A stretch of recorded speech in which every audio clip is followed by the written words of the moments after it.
Nelly Blanchard, kenta plach be titlet, be digemer et en ur mod, CRBC a fait klaskerez da genta, kelenerez goudeze, en ur bed gant potre depken, kont a ridom d'armaik petra dalve an drahe, ar plach skolveur, mosse ran ar brezonek ba brez. Me da zigata, moe ran gout, penaos ou dete d'ar empred gant ar brezonek. Hag ion voe yon an nen, di baouer bugaleach, pitik ar skolveur e brezonek. Non, eon lavar fen ket, a ben a fin meus desk brezonek dive edouar. Meus ket desk brezonek a vionik, met pa oan e lise, meus be c'hoant e kreiz tout diski brezonek. Pa lar an e kreiz tout, netra na c'hoarvez drezigouez vel just. Me zo ganet ba Montroulez, hag d'ar mar se pa oan yoang tout an bet desavet bar zenenvik vel velard. Ma zad a oa skoler, barz ar skol publik, a rener ar skol publik, a ma mamm a labour barz ba Montroulez. Is reners ni emeu, d'ober var dron, tud an pechet. Hag evel ur bern tud deus an amz ar ma, an daouma a ouie a gomprenne brezonek, pe a gompren c'hoaz brezonek, heb be a kap da goziel. Na he, bon, me zo bet desavet e galak. Bet barz ur skol publik an yezak, setu. Hag barz a lise, ba Montroulez, Tristan Corbière, meus bet ar chans d'ober an aodegez gant ur bern tud be oa d'ar marse ur skipail tud a fesom. Patrick Marie, Laurent Karoff, Tanguy Daniel, Tanguy Travel, famille Abiven, tout an dutse. A d'ar marse an dutse a doa c'hoant d'ober sonerz, ober a reen, me sonerz, deus ar vro. Da gant a brezon hag a tout. Me meus dizolo pe a dizolo trao. Hag me pegur meus behant da ziski brezonak. Pa oan e neilvet klas, fin an neilvet klas. E oa reziveet vid ul kentelioù. Oa ket drouet. Oa ket barz an enmad. Bon, setu me meus lak ba me jonj diski brezonak a ma zut koz pegur oa un brezonek erien. Setu bep zun, hen da beteg ar voulje. Pegur ma zut koz d'ar marse deus tu ma mamm a oa deus ar voulje, deus tu ma zad deus kolorak, ploui kolorak. Hag chans meus bet ie da gaout ur vamm goz hag a oa kontant da ziski brezonek din. Hag vid lar d'ar virion na ie, ben a fin meus bet tro da glev a brezonek boe oan yo bien tout. Pegur ma mamm goz oa ur vaouez dig ur treva an drama a vi farsal e goze brezonek, galak brezonek din, mem man e gompren an ket vid ober goab, vid lar betichou, vid hag na henne ket bet diez goul gati, diski trao din, hag pez meus gret ben a fin e ober pourmenaden ou gati, skriva var papa var c'haier benag, an o louzou, an o ar gwe, a lonet, pe an o stilioù ban ti ferm, pegur oa labourerien douar. Keisur ou toe a rezuveid neus bet tro da zesk e brezonek gant o zukous, petra an gatud ar vro, mossa? Ya guiren deus ma oa, tu deus ma oa neus ket kamez e dud, deus desk e brezonek e gise. Brem, fin bon, a bepret tud o doa c'hoant, red e kaout c'hoant da ziski brezonek d'ar marse vid diski mosse. A real ben a fin ne deus ket desket brezonek. Na fer a gousti an ze oa d'ar marse evidome. Petra oa ba da gousti an seus var? Damzonj e oa klask a tapout an dra oa o vont da gold. Damzonj e oa an dra benag e gise. Hag klokad ie ar pez oan o tiski gar sonerz, ba bet ar sonerz. Damzonj e he en tammig a sammes. Sonerz, dansou ar vro, yez ar vro, mod koz da vevan, labourdouar, tout an traoù se he a sammes. Hag ar pez meus gret var ler e diski gant a leverioù. Diski gant skolo, meus komanse d'ober pa oan ar klas, hent a klas termen, a var ler bar skolveur. Hag a he meus dijolo tamm a tamm, pegen leden, a kalz ledan nor e oa tachen ar brezonek, vid pez a jongen. Hag ie, pegen braz e oa an diferens hag an toul, e tre ar pez oan o tiski gam ma mamm goz, gam a zukoz, hag ar pez oa skrivet barz a leverioù. Netra da velet, kazi, a koulskoude oa ar memestra. Ne ar goulenn a zo vidom me bepred daoustag ar memestra. Me, setu, ar brezhoneg a zo ben a fin brezhonegou douareu a bepseur d'ober gant ar brezhoneg a tout. Pelar se oa ledannor an da chen vipez to echonj da rok, pez an mod oe ledannor. Ledannor pegur pa ma komanse da ziski brezhoneg e oa dregomz nemekin.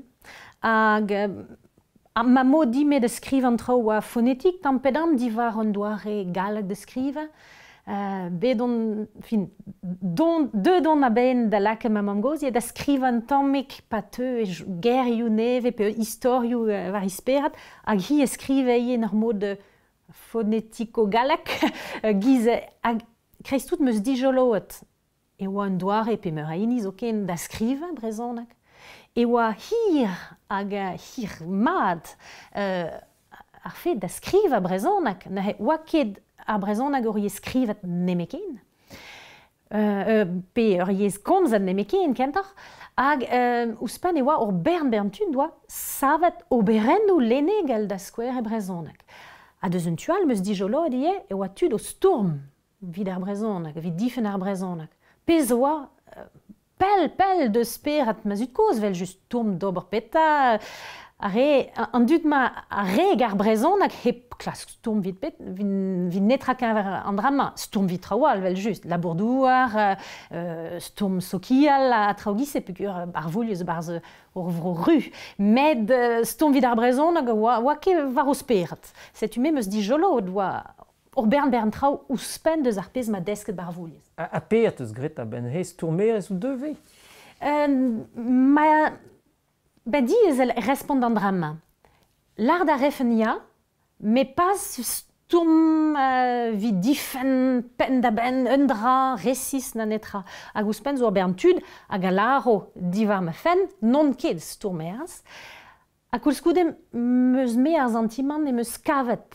Ma doare dime de stourm da laket an dut, d'ober an aodegez gant ar brezhoneg, da gompren gwell ar petae, hag vi kompren gwell ar petae red ober en klaskou red donad an trao, a ne ket chom va hor en trao, ne ket c'hoari gant ar wesioù symbol ou nemeke, me kompren davad, petae interest an dut, blam de beta e koze an brezhoneg, pe blam de beta e chomon hep koze el brezhoneg, perag no deus ket c'hoant da ziski brezhoneg do bugale, pe traogise, red e klas kompren dre ar munudou an trao. A damzonje ma doare dime da stourm. Ur vech trapet ar bak bevoez seitek vloaz, tri fer vloaz. Mont d'ar skolveur e brezhoneg a voen dra benag andat vedout? Andat lavar fen ket. Ar choazman meus gret diveet war ie. Pegur oan barak var ski an chou dre vraz. Hag e penkenta ma c'hoant d'ober kine. Ur skol prevez kine. Hag e fin antar ar bla, pa oa red ober ur choaz da vad war bapar.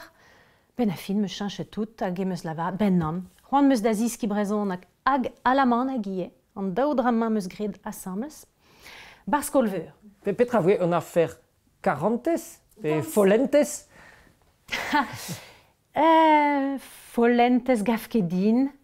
40 sur war. 40 pe sentiment choueleiz a oa barz an aferma ya. Sklere. Se oa ien doare da lar damzonj d'an institusien, ne ket ar skiant matematik a tout a gant nemekin. Ur bern traoal a gant. Yezou, pe dreistol vidome an darem prejou, a zo squashat da zindan ar yezou, etre an dut, hag peraket ar brezhoneg hag a helbe ur yez vel da real, ne he alaman hag pe brezhoneg, pe sonsneg, tout an traouse a gonte evidome. Hag a c'hoant gav din da gompren gwelloc'h. Pegur ma dizolo et tamou bien penou an iceberg ma peus rand deus an trao hag reluet ou an trao vidome c'hoaz a c'hoant ma da zonad an trao, setu. A jeus var ur vech digouet ne he bar skolveur, gant ar brezhoneg, pez ur prenez teus digoret, petra teus diskoachet, kwantan, digwantan? Bon, deja, meus bet ar chans da gaout tud hag o deus losket a c'hanon d'ober an drama, da vont gant an enma. Var l'er meus dizolo et tud bar skolveur hag a oa bar hag var munudou, unan var a lenegez, egile var an trei, Egile var yeza dur hag ar poent ma poent. Ben a fin meus dizolo et petai ar skolveur. Da la rede be a barag var trao resistre. Neke chom va hori an trao, me donad be pred an trao, hag tamm me meus desket ar brezonek gwelloc'h. Hag eus desket ur bern trao tro d'ar brezonek, da la rede blam de betai chanch ar brezonek, bar vro, blam de betai chanch ar brezonek, bar gevredigez. Blam de betai chanch ar brezonek a hed an istor. Piou neus c'hoant da skriva e brezonek, vi piou len. Tout ar goulenn ouze zo be savat a hed ar blavechou studioù war brezonek, a ben a fin on be kont an braz deus an drama, hag tro meus desket ie metod ar skolveur. Da la rede on bet dintanet gant an enklask. Hag ar pez a blij din kalz bremañ barz ma micher e zeie. Ar brezonek vel just, met an enklask. A greteus da jonj ne he chom da vat er skolveur betek da varou. Zen non ket kap da lar dit, met chom un tamm c'hoazia, oa ket annat dustu, ne ket un dra annat bea kelennerz bar skolveur. An drama red e bea humble, deja da zigenta, red e labouret kalz, fi kaout ur post vel se. Ne ket ar blav skent ar skolveur, e lakez barz de ben bea kelennerz bar skolveur, tamm e bet. An drama ve savet a hed an amzer tamm a tamm. Pegur e zantez ou d'internet gant an enklask, pegur tamm a tamm e tapez gouiziegez guire. Neus fin ne bet, bel just, d'ar skian da gouiziegez, me traoalar vid tapet un diplom da skouer a c'hapez brezonek. Vid ober un dezen, a var l'air tamm a tamm vid goul kaout ur post. Hag ur post eus barz ur bet l'air moa voe kin potret. Guir e bet ar brezonek, a zo da vad, ur bet begred a gward gant potret. PVF er skolveur laran, dan de beta, PVF baroazan, l'air neus ket me potret c'hoazan de irio. Neus plar e bet, kelennerez e bet baroazen. Ini e bet baroazan, a ba brest, a rog, oan bet anvad na heoa nem e potret ie. Setu ben a fin, an inigenta, zo bet titlet vel mestres prezegeners e brezonek, er skolveur. A penoz e bet an ar wez zo bet, an dra bennak neus chanchet bar bet se, pe tra bet ben ar fin. Me janj din Pascal zadra. A matres e gwalaze nous on ket. Di eze ie damzonj ar pal a zindan ar feminisme. M'avait fait ur stom féministe a drem an drama, avait fait justoir choaz pe ur pot pe ur plar blam di baregechou pe di baregechou. Setu arabat choaz ur plar blam me ur plar. Me ave ket choazet ur plar blam ur plar d'ur poent bennak, a he, relon chom gant potret o ren ar vro a betek fin ar bet. Red e chanch mon emdro ar skolveur dre vraz. Med damzonj ar bar skolveur e ret choaz an dud blam do baregechou. Hag gwelaze ma ur plar, gwelaze ma ur pot. Me domaj ve fe choaz ur plar, ve fe skanfor i baregechou blam ur plar, mem stra, jonj din. Neus ket chanchet kalz a dra, vi farsal an dud vel just a la re, setu an inigenta, gant ur ze, gout e falrun, setu vi farsal e vel just. Bon, me a var l'air zo bet neil, Manaik Thomas, damzonj mem stra e oan dra gont e kalz, vid ar gelennerien a oa ba Brest, a Rozon, hag a oa stourmerien en o mod, keñver an drama, Yann an du hag i war ber. Vite e oa bouez diskouez e oar brezonek etre da oan force piou. Da la rede pe eve fe potrat, pe eve fe mehet. Ar chans meus bet da ve a he just er c'houlz mat hag er plas mat, met ya. A just var, pa vela ket ar goz var plas ar merket bet ar skolveur, petramant bet ar brezonek, petramant bet an em zao, e la reste e o bet renet en ur mod bet an em zao gant ar botret betegen. Ja,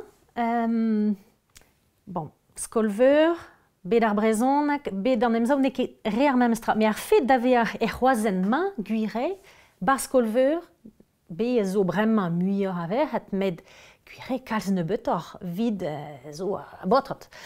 Barz bet ar brezonak per an emzaou, a he guire d'am sonj, e bet renet pat pel amzer an emzaou gant potrot, dreistol, blam blam ebe maget gant potrot ar skridou brezonak, a lenegez brezonak. Deus plertu an drama d'am zonj, deus a fed eo bet a loden vrasa deus ar skrivanierien, tu da iliz, beleien, na he potrot. Bar zour bet, an iliz, l'er doa ket droet ar merc'hed zo ken da skrivet, da gozel deus oute, bien da vad eo a plas ar merc'hed. Na he potrot a skrive, a beleien, da laredet tud hag o doa urzel tad war ar gevredigez d'am zonj, da laredet ur plas a oa vid ar merc'hed, met ur plas resis. Pepini en i blas. A ne oa ket d'ar merc'hed, da rei o ali, pe da... Setu an engoun se. A zo chomet pat pel amzer. Setu pa ve koz d'ar le matriarcat breton, an dra zo farsad en ben ar fin. Vid on me, ya, se zo narwez. Vid klas diskwez e disañvel Breizh deus brohal, e disañvel a lenegez vrezhonek deus ini brohal. D'am zonj guire en alerke lavaret. Ez eus ur galout kreñv vid ar mammou pe vid ar merc'hed ba Breizh en ugenvet kanvet pe ar rog zo ken. Ur plas a zo banti, met daoust hag ur plas bar gevredigez an dramañ zon aferal. Ur plas publik neus ket. Ha pa glaskez tevel, pez teus gret ba lenegez e brezonek kren amzer, pe du vetor, e hanvejou passeid be, na gavez plach ebet. Eo, be a zo, a rog ar blavechou an terkan, da l'arde non tekan an terkan, un dek bennak. Da l'arde nalan ket l'arde ini ebet, me paskals, kazi ini ebet. A goude da lag ar blavechou an terkan, met dreistol ar blavechou perugen, non tekan perugen, ur chanchaman a zo bet a he, hag zeus muioc'h, bremañ zo nugen bennak. Pez ne ket kalz ve. Pez ne ket kalz, met diouvezh muioc'h, vid e pad ar pem kantvet a rog. Me, ur plas a zo memestra vid ar merc'hed, me vid ar merc'hed a labour tro dro da lenegez. Ne ket ar merc'hed a skriv kalz, me vid ober tro dro d'an tier imban, sekretourezet pe a hez ur plas vid ar merc'hed memestra. Pe c'hoaz, vel symbol, telvennou, zo ken, zo besavet, Angela Duval, na skouer, setu perak na lerke lavaret neus netra, vel just be zo, hag telvennou braz, me telvennou just war symbolou. Hag a skouach matrese ar fet neus ket bet kalz a verc'het hag o deus skrivet e brezhon. Da redet trawar e kaout un Angela Duval bennak evit ku e tout ar peurez, quoi. En ur mod, gant force pe seurt symbol ben a fin zo an danger da sklerigen ar bete gre, ken skler ar sklerigen ve skouachet an tamm pe seurt mod e tro an trao en adreon. Hag en emzaou, blam de ber ken nebeut a verc'het ba bet an emzaou memes tra, ga war bet oak renet gant beleien, nebeut deus auto memes tra, gant tu deus an tu kleive, digor hor sanset, blam de ber oak ken nebeut a verc'het. Ja, met an emzaou kenta, non-tak vet kanvat pe etre an non-tak ugenvet kanvat, a zo renet pe gant tu d'an noblans, pe gant beleien an tamm, a regionalistet a zo iet beleien, lo deus oute, bourrichen, da la redet tud o deus bet memestra urzel mirour var gevredigez. Da la redet, ya tud o doa c'hoant da loskel stad ar gevredigez vel maoa. Pepini en i blas. Rede gotos ar blavechou dek a triugen vid gwelet an emzaou trei var an tuklei. Da la rede, vid kaout urzel, ya disañvel, o kaout c'hoant neve fe dieubar pe muioc'h libr PVF ar merc'hed, PVF rezu, PVF, bon, tu lib tout d'un dut, d'ober pezo de soan, hag an drama zo neve war. Blave choude katriugen neus ket gwall bel zo. Setu efe jou an drama, ve santet brem, un tamek me gwire ebe red gotos pel amzer. Mais veke blam de be oa liamet an emzaou deus ar storm petram an ar brezel zo afer ar botret da zigenta. Ja, matresse war. Matresse liam a die gant an drama an emzaou zo afer ar storm. Storm, goul, trao, mont da veletud, skriva, traktou. Ma ja, sur war e liam et gant an drama. Me an drama zo di a zezet var ur zel miro rie. Deus ar gevredigez da larede, ar storm zo afer ar botrat, zo afer an afer publik, hag ar merc'hed a rang chom var an afer yu prevez. Me ya, damzanj e chom c'hoaz deus an drama. Barz an aferma. Hag eon eus bet tout ze ul levezon var treuskas ar yez, peogwir treuskas e ver yez peur liesa an ar mamou, koz veato deus yez vam, de betor deus yez dad, a dre ma oa ar storm gant ar botret hag ar meriet brao er gegin per ge o Robert var dro ar vugale, e bet ne ket bet treuskas ar yez. Aliz ve klevet an drama ya e ve fe muioc'h drefot ar mamou, ve fe losket ar brezon a goste. Ya an an, ur yez vam ben a fine, a zinifi ar yez a ve tapat e barz an darem prejou kenta en eus ar bab gant ar bet, hag gant an dut tro-drode. Da larede pe potret pe merc'hed. Me gwire ar mamou, ar avardro ar babi gwepen kenta, na ar mamou a gont kalz kenver an treuskas, pe gwire kozeet d'ar vugale kalz, banti. Brondeo. Vrod ver brondeo, na he. Hag ar mamou, pat pel amzer o deus bec'hoan, a matrese an deir yo c'hoaz, da chikour ar vugale, da vont eun, da gaout ur plas er gevredigez, da veva ma d'ar gwell la posup. Hag setu blam de beta o deus santet en un amzer bennak, e oa dre ar halak, dre ar galak eve fe gwell or matrese kaout PS or, da gaout ur plas, da gaout ur post bennak, da vont kuit deus ar baorente, da agal, tout ar pez zo be studiet deja, evit klas kompram, blam de beta be losket ar brezon hag a goste. Ya, da larede na fer prevez ie, na fer dia barz ar familh. Sur war blam de zei. Kelenerez klaskerez ou te youn, bar skolveur, ba bres, met petra jom na glask e brezon e kroa. Ur bern trao gwirei, lo deus un du da glask kompran, me ya, petra zo be lava deja, petra zo be dijolod, ne ket gwir tamm e bet, blam kenver ar yez e vevom a jonj din, ur pranta d'amzer dispar, da larede dispar, da larede disavel kren deus ar pez on eus bevet betegen. Hag red e kaout stilioù vit klas kompran an drama. Da larede ur seurt revolution a zo o c'hoarve out gav din. An drama, on eus santet deja boe un dekla benag, bar skolveur gant ar studierien hag a deu ar yaouang d'an ebeut ar studierien yaouang o tont deus ar skolioù, pe o tiski da vad ar brezon hag ar skolveur, ne me ken. Peogur, dekla so deja ar yaouang no doa ket ken tud koz brezon egerien. Da larade oa re deek klask tudal, barz ar gevredigez vid diski brezon hag war an dachen. Da larede di baouen degvoa bennak pe ne betor evel studia en yaouang o tont deus al lycée d'ar skolveur a neus ket klevet brezon egerien a vionek. Ma ve fe an takouz, o vam gouz, a remant neus desk a brezon er skol epken, via re neus bedesk a brezon artour. Ja, da larade deklaso ya an drama neus komanset, a luskman neus komanset. Me mem eus tra a re no doa ket o vam goz pe an takoz a goze e brezonek, oa kat da vont da gaout un amezek bennak. Me bremañ boe daou tribla, neus ket ken ie deus an drama. Da la de kazi an nol studiaien a zo bar skolver, no deus ket klev brezon gant ar regoz.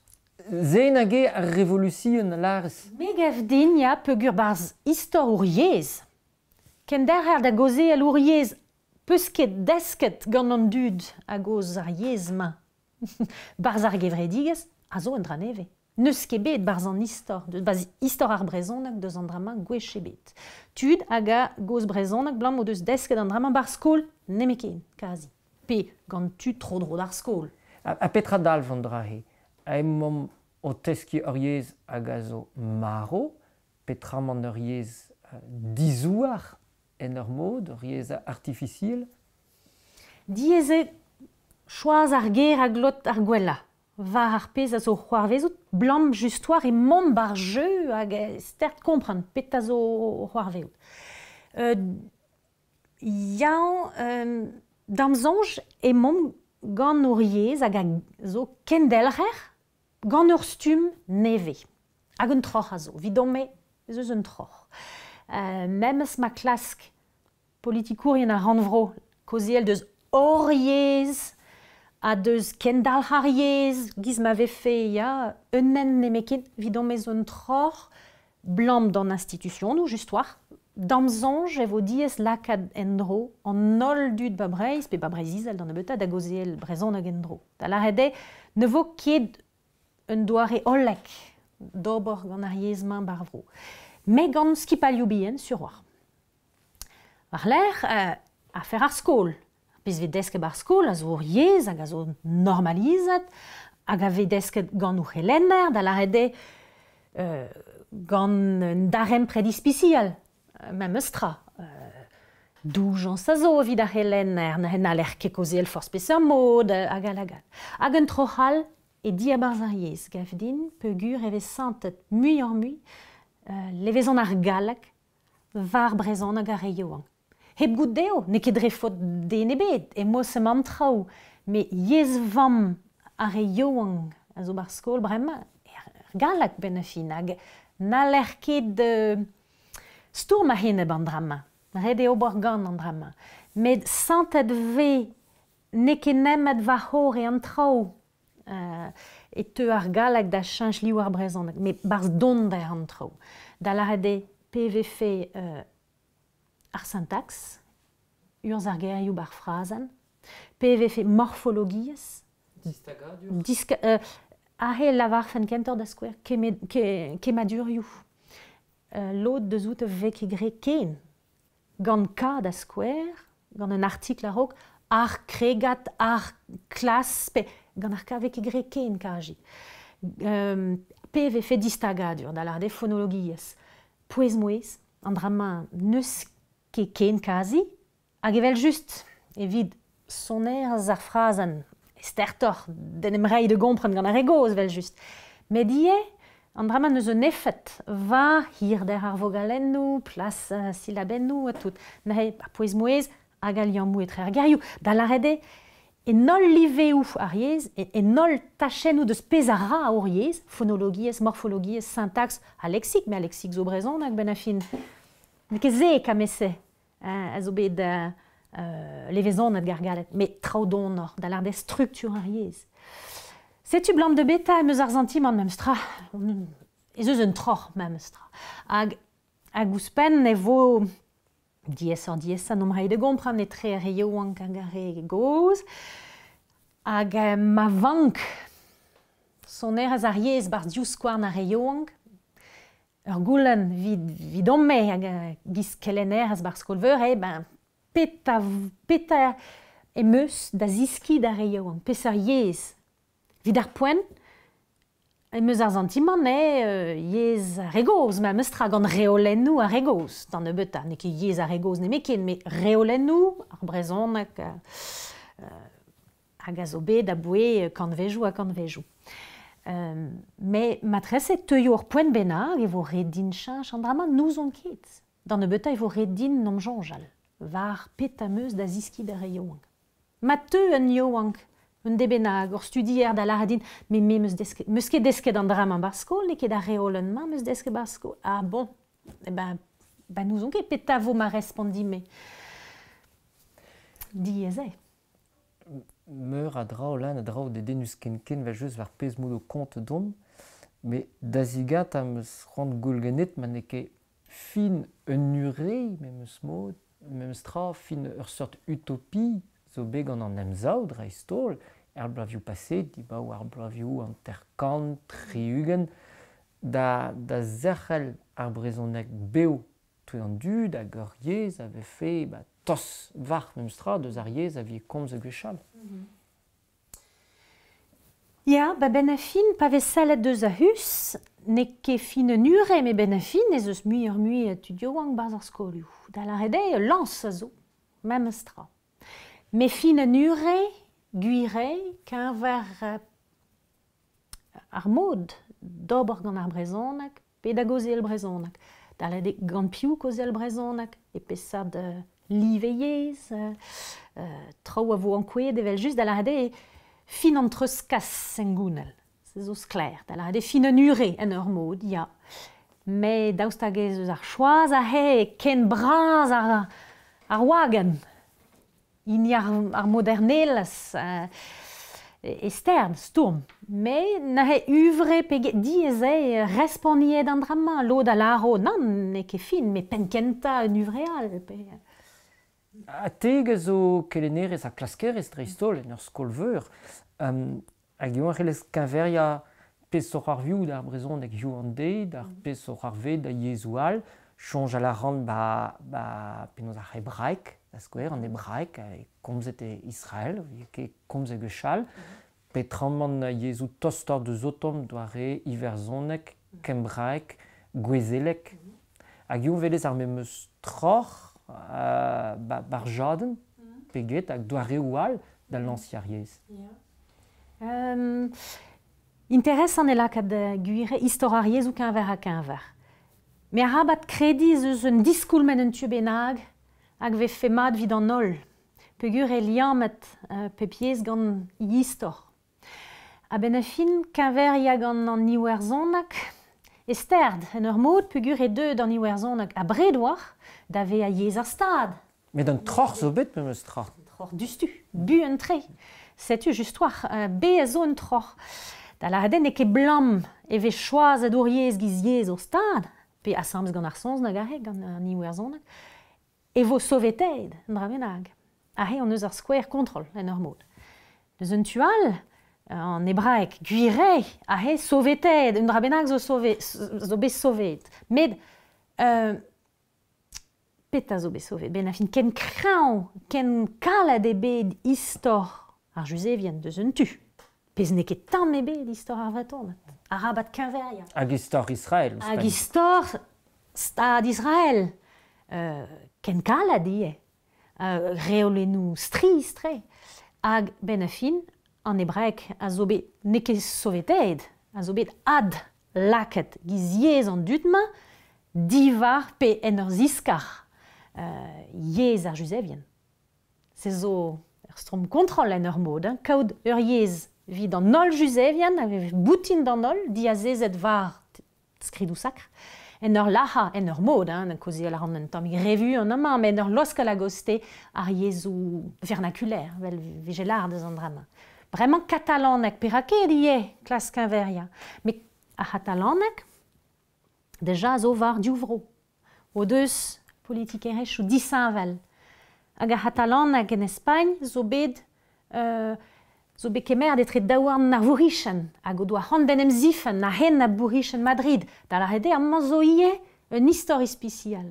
Hag a hel chikour a c'hant an mi evi kompran blam de beta, ne c'hoar vez ket ar mem stra amman ba breiz. Neus ket deus ur c'hlassad tud, bourichen da skouer, hag o deus implijet ar yezmañ vid nom zifen giz klassad, justoir.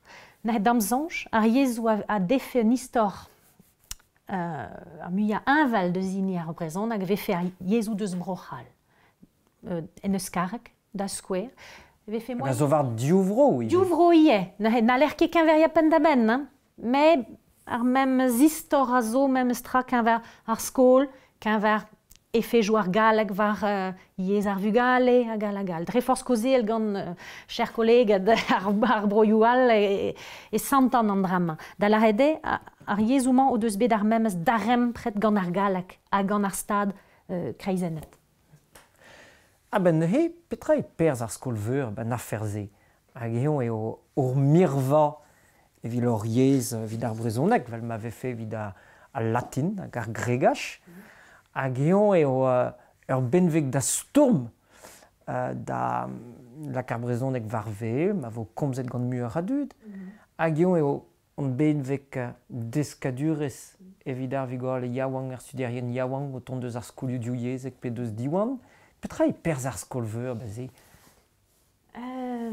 Ben fin a respondive, da la rede nag egile vid ar hinigou kenta, da la rede neked evel just ur mirva. M'ave fait ar skolveur sonznak, mathématique ur mirva, ve fe ero et kamese a han d'ar skolioù meur. M'ave fait ur benveg, hag a vecho eo, ur benveg a stourm. Mais neke ma doare dimet a velet ma micher. Ne gav ket din on peiet vize. Melo da gav e a boezie, be a stourmer. Me gav din e hel pepini stourm. A hel pepini be a stourmer, goude be a bestudi e mad an trao. A rabat an danger a zo stourmre a bret. Hag a varler ober studiou a glot fer gwell a posib gant ar stourm. Gwell ore studia. A ze e micha ar skolioù meur, gav din, a varler, m'ave a ma neus rand pepini, peog ur an afer prevez, stourm. Divar an disorhou bekavet. Me a rabat chanch pen d'ar vaz, m'ave komanse gant ar stourm, damzonj, neus ket moyen da d'ober un klaskouman. A chanch rand pen d'ar vaz vi ar goulenn, pe ave goul ganeoc'h gant ar studerien yaouang? Be a desket, ya, gant divar ar brezhonek evel just, peogwir an danvez deus choazet. Na e koziel gwelloc'h, skriva gwelloc'h, mondonnoc'h barz ar munudou. Be a desket var, kaout deskadurez var ar sevenadur a zo tro dro d'ar brezhonek. Da la rede, ar chanchamanchou yez istor a lenegez brezhonek, istor ar grenamzer, tapet gouiziegez ledan da la rede kultur. Var ar yez, ne ket tout koziel ur yez, me kompren pet a zo deus pleret eo, a vi kompren gwelloc'h pet a int an deirio ben a fin, ze nie. Hag tapet deskadurez var sens kritik. Da la rede kaout metodou, kaout un urs skler hag honest vi labourat, tout an traoù seve goulennet. A vechou e doarioù a bep seurt, ne ket skler dustu er blav skenta, met tamm a tamm e teud ave skler or sklera, da la rede e santon mat pet a vande hag in kap da houl. An dra pe an dra. Hag an dra ma zo a boezia. Da la rede echu an ar skolveur doare ar bloavioù triugen, eiz a triugen, dek a triugen, da rede ar skolveur hag a stourme forzek var pep tachen, a brezonek hag an tachenoual ive evel just. Echu gant ar skolveurman, hag echu matra ive gant ar studierien-man, hag a oa stourmerien ar skolveur. Nous on ket hag e echu med peogwir ez eus ur bern studierien hag a zo stourmerien en diavez. Pe a glask chanch un tammig an trao e diabarz ar skolveur a helbe. Men ne ket a hentelioù l'er ar stourm. Me l'er an deskadur ar wiziegez evit kaout bouet a walach vit stourm mat goude. Peogwir ez a hendal mont da stourm var pep tachen just war hag mont a gleiz hag a ziou. A vechou larat betichou, pe mont revuen, pe lavar trao a dreuz, pe... Non, da zigent tout tapet deskadurez. Ya, da la reden ne ket echu pen da ben, me guire, ne ket fin disavel kren eo an doare d'ober, deus ar pez a zo bebevet ar blavechou dek a triugen guire, même stra. Ar goulenn, moi sa dit d'ar maik a petra jom, da ziz kwach ro, da gaout ro e brezonek. Da maik meus komanse da lavar dit, ben chom ur bern trao da ziz ki var ar yez, unan, peogwir eve vom un amzer dispar. Me var alene gazez chom c'hoaz ur bern trao ie. Kompren gwelloc'h, blam de beta, neus nom laket unan bennak da skriva brezonak. E force pe sa koulz deus istor alenegez brezonak. Pe c'hoaz testennou neve, dielou archivou neve. A dielou a gavez a tou, nahe. Ya, bepre. Ba pler. Ba pler. Da skouer, bar sti ker war ker neus ket gwal belzo. Barz manner, ker ansker, vid l'ar d'an trao, en doa re resisor. Ya, neus ket gwal belzo, on eus numerizet ni bar CRBC, nahe, dielou ker war ker. An dramañ oa dielou prevez, dielou familh, hag ben a fin, ne oan ket bet implijet kalz bet egahe, hag ar familh neus jonget e oan dra vad, reid an dut, an tu, da lenn an traoù vi kompren gwelloc'h. Ar prantad amzer deus, da la den non-tag vet kantvet. E breiz gant tro-dro da ger war ker. E touez an dielou ma zo liziri gant ar bern tu deus pe deus breiz, deus brohal, pe deus broioal zo ken. Medi e karnejou en klas ker war ker. Ar bern tu de oa c'hortoz ane e boe pel zo, setu, me meus chikour donatien Laurent, da brepari an tout d'an trauma, da laket an trauma en linen, da la rede fotoioù deus ar harnejou, treus skrivadur, a troidigez halak deus ar harnejou en klask, hag pez a zo mammenou neve, vi kompren gwelloc'h, pez a mod neus labouret ker war ker, pez a mod neus gret vit sevel ar barzaz breiz, a gal. Setu dielou un den brudet. Me bezo dielou paysantet, da skouer. Me meus bet ar chans ne bet blavechou zo da labourat war un dorn skrid. Ini Hervé Burel deus plouider hag a oa bet paysan pa da evue. Pez a var e oe behe an gandet? Tro-dro d'ar blavechou tri verkan triugen. Skrive gantañ an dorn skrid e vardro non-tekant pem. Damzonj, non-tekant pem, da la rede an disparti etre ar stad hag an iliz, a zo ur blavez a bouez, ur prantad amzer a bouez, komansamant an nugen vet kantvet, vid breizizel, vid pezezel deus alenegez. Ur bern tud deus nom laket e skriv a peogur, nalen ket chom hep larado a lil, heb larado jonjou, var pez a oa o c'hoarveout. Hervé Burel, ur peysan, hag na bet ar chans heñv, davant an tammig bar skol, ne skrivet war dro 50 pagenat brezonak. Braotre, peogur ra lavech e vekavet egiz jonjou an dud ar engizel. Gell a rafez lendom ur penad ne skrive gantañ? Gant Hervé Burel. Hervé Burel, petra paysanal. Paysanal, ya. Peogur amman e Hervé Burel. Med ben nevet amzer, meus ran da imban dan skrid Julian Godes, deus ar chapel neve, tampedam memes blavechou, an dan skrid beskrive gantañ e non-tekant pem, etre non-tekant pem, non-tekant dek, da la rede ie amman gant ar c'hoant ya, pen da ben, da la rede dut ne oan ket vid chom heb lard o jonj. Me, pez oa, d'ar mansen, oa ket kalz tud kap da skrive. Ar brezon egerien vid a lod an vras e deus oute oan dizesk war o yez a memz war galak.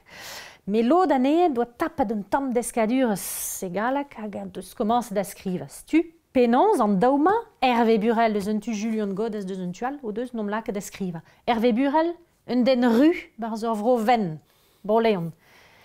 E gile, Julian Godes, un den gwen barz ur vro ru figure deus brokal hag memestra.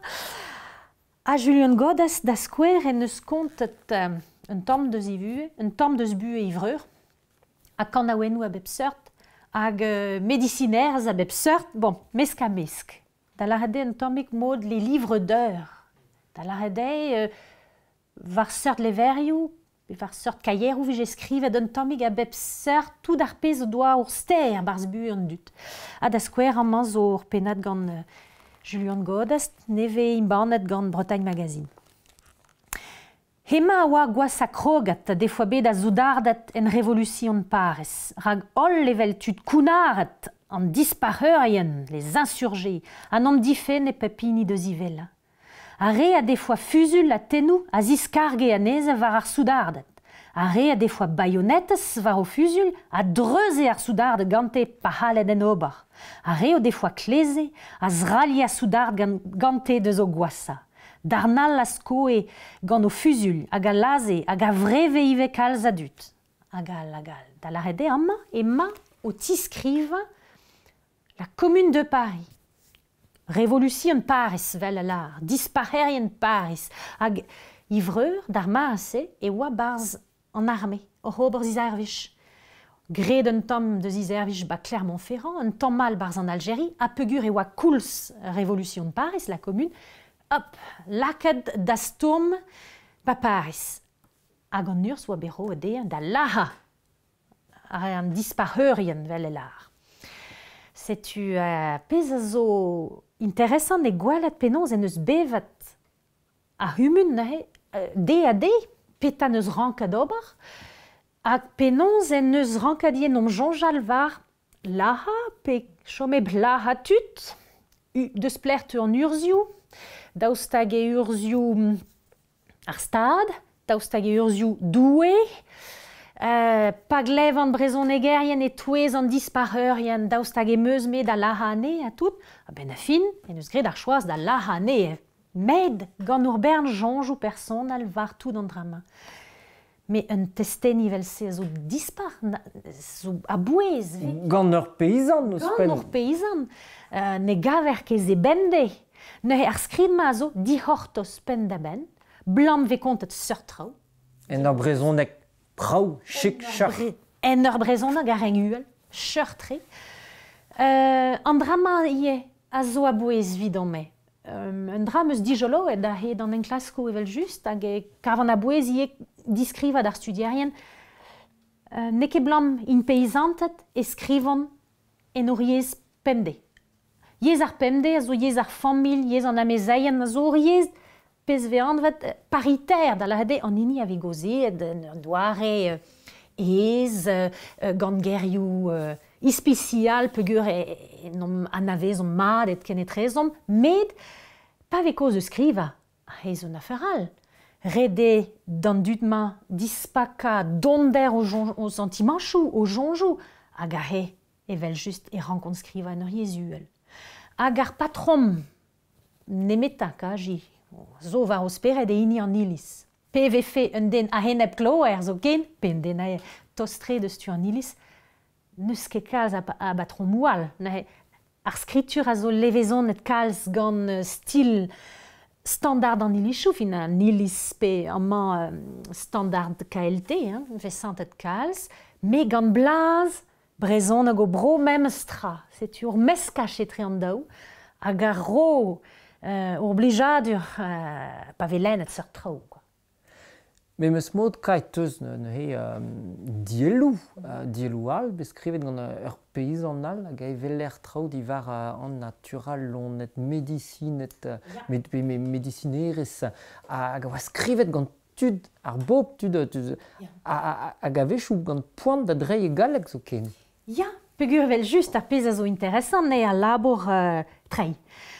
A he gant Julian Godas bepred na he ya e fin i dan skrid en eus lakad medicinerz a bep seurt ya vit soign dut pe a loanet.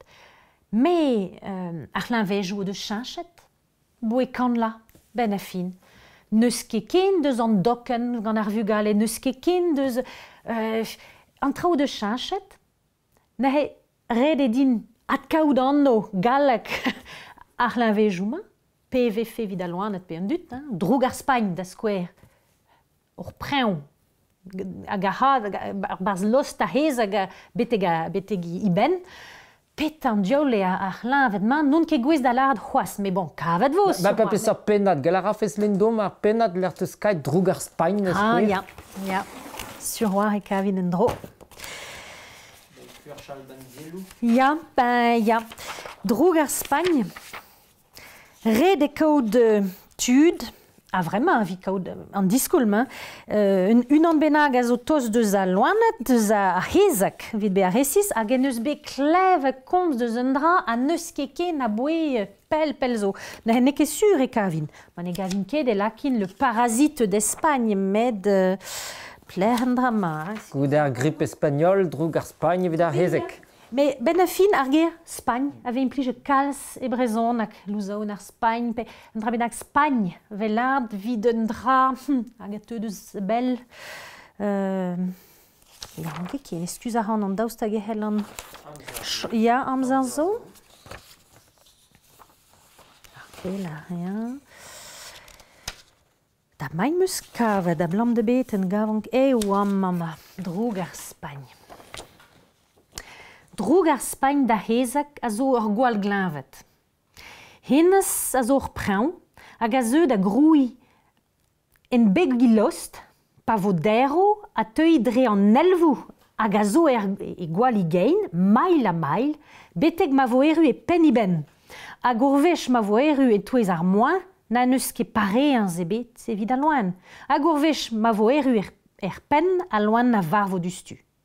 Ezon ma zo neuze ezom ma neus ar preñ war d'o c'hwereur, da zon deus ar lost d'ar pen.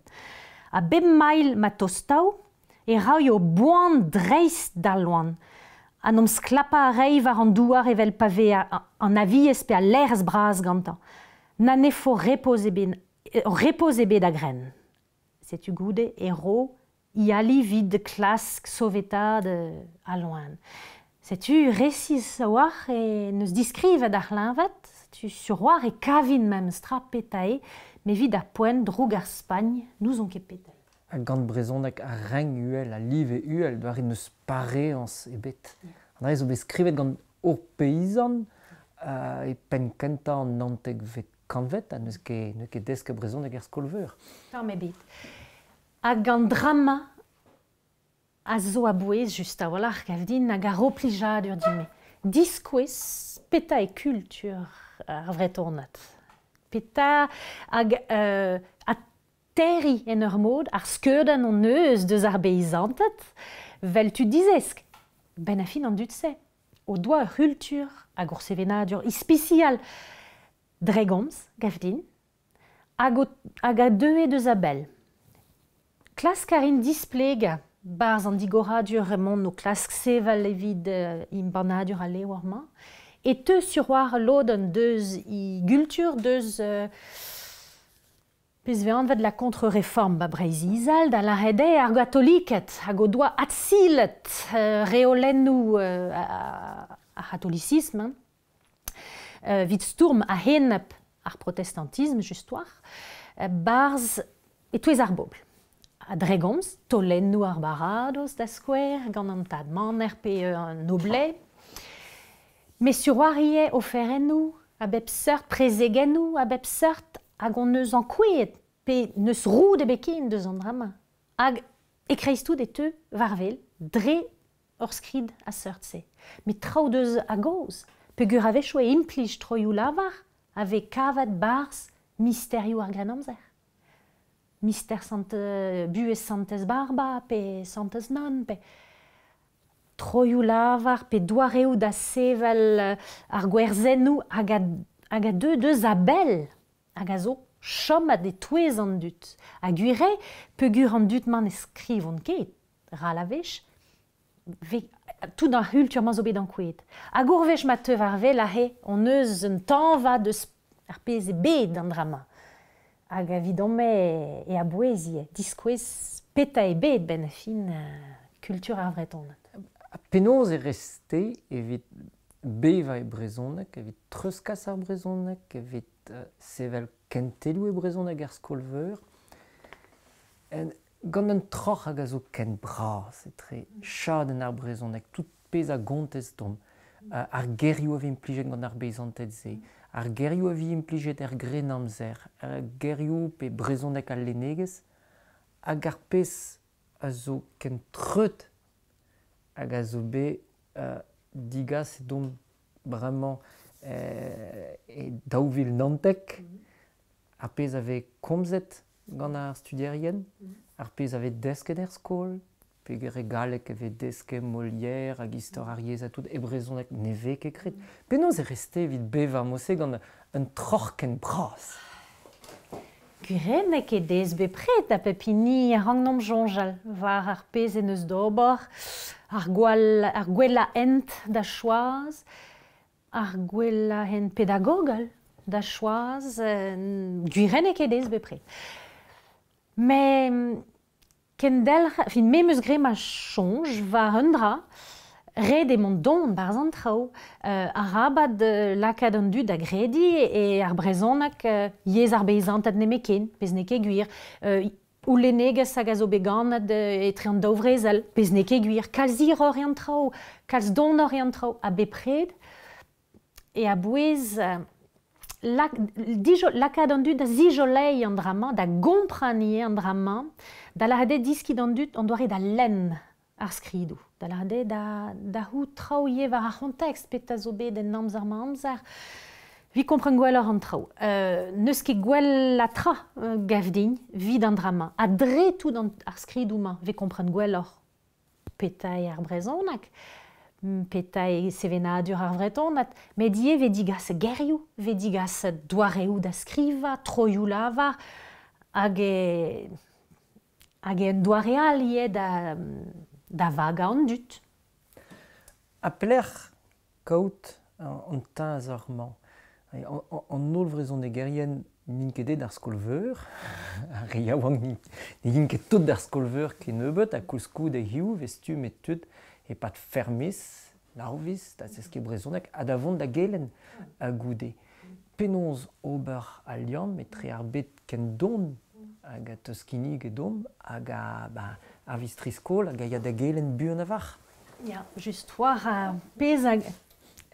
Mem stra, diezei kaout un diskoul hag ur respond ez. Med ar mem stra la var fen vel ar pez meus lard a rog, da la hade damzonj e ha an tammig revuen an trao, gwire diski brezon hag e c'hoer miz, drama zo revuen, da la hade e uel mad live an dut a teuer mez, deus ar seurt stumadurioù, pa zigouez an barskolveur, men ne ket troar. Vid be gwez da d'ober skol e brezonak. Setu rede mem stra, tapat deskadur ouzpen, kemer amzer, mont da vele d'ur berntud, len, an drama agon. A mem, nehe, kemer amzer, arabat mont revuen, hag arabat chom var hore am trao, arabat lakad an dud da gredi, ez eus ur bern trao bremañ e lenegez vrezonek, e modern tre. Ya, me ma ve kozet nemet eus an drama vo an kouet, ken don a ken hir e bet histor a lenegez. Nahe, red e kempouez a mad, non pas... Bon, da skouer gant Bretagne Magazine, an eus gret ar choaz ni, da ginnig penadou deus a bep seurt amzerioù.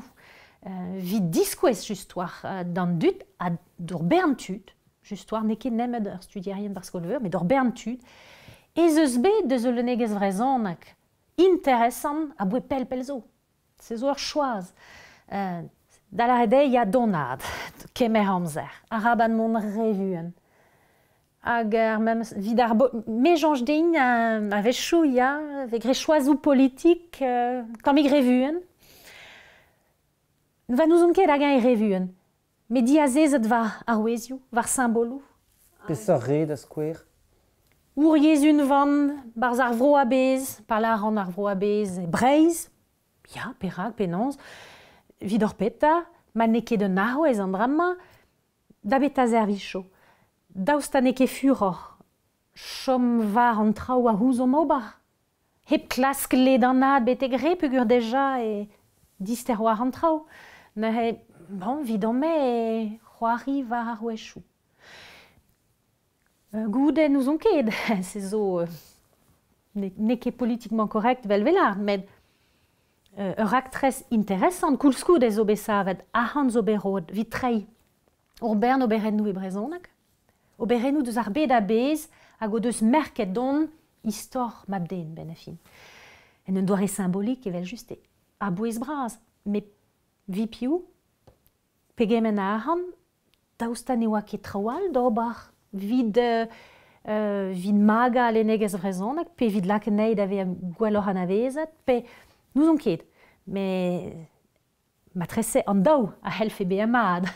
met ja, dan zo'n jammer treie brezon kan oberen meur, oberen humeur et gisse bah nous on ket più a len osé a daustan e ket plus juste sur len Molière dans la langue de Molière nous on ket dag c'est zo goulen nous a boésie mais choiseau a zo gred a matreg gant an arrand public piraket mais même mi je gred choiseau al gafdin mais c'est zo personnel an non ket barzbe d'art politique. L'art eus dom bon mo veva un dispar revolution tro d'ar brezonek pe de yo mez deus a revolution ze var da veno. Me gavdin non ket kap da respondant drama. Me jonge din no urbentud d'ober kan deus trao a zo, deus ormo da gozeal, deus dar emprejou deus bet, deus skeudenn oazo liamet gant ar pez o deus anavezet.